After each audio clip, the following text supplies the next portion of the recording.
Facebook is taking new steps this morning to control the spread of fake news. In the last 3 months of the presidential campaign, BuzzFeed reports that people shared, commented on, and liked more false election-related articles than stories from major news outlets. Facebook announced just yesterday it will now use third-party fact checkers. The network will also flag any articles ruled fake. CBS News contributor Nicholas Thompson is editor of the New Yorker Magazine's website and joins us again. Second day in a row at the table. Lucky us, Nick Thompson. Morning, must be big. So tell us, how big a deal is this? How important is it? Big about face for Mark Zuckerberg, isn't it? It's a huge about face. I think it is a really big deal, and I think there was a very important line at the end of the message that Facebook put out yesterday, which said, these are the first things we're introducing, and we are going to work until we think we have solved this problem. This is a big commitment for the company. It is a big deal.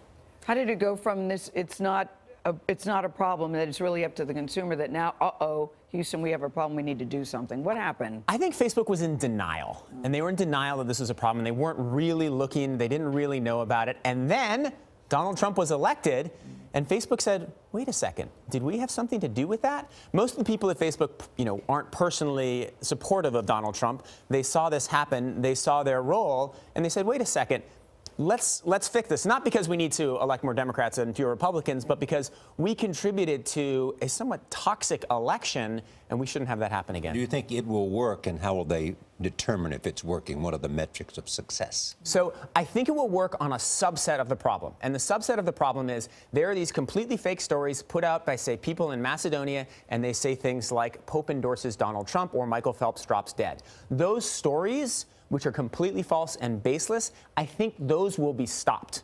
The harder question is how you stop polarization, filter bubbles, the spread of sort of mostly fake, not authoritative news. That's a bigger thing that Facebook will deal with later. We'll see how that goes. But now the subset that they're tackling, I think this is going to be effective. Nick, Mark Zuckerberg has long maintained that Facebook is not a media company, it's a tech company. Is that changing?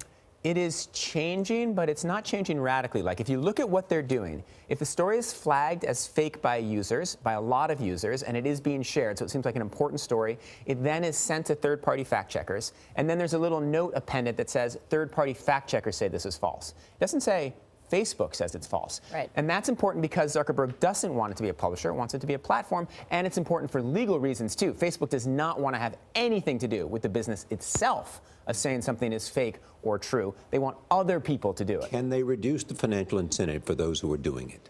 Absolutely, right? So A, if they limit the number of clicks that the Macedonian teens get, that reduces it, and they can also reduce the advertising revenue on those sites that they're getting specifically. Thanks, Nick. Thank Good to have you. you.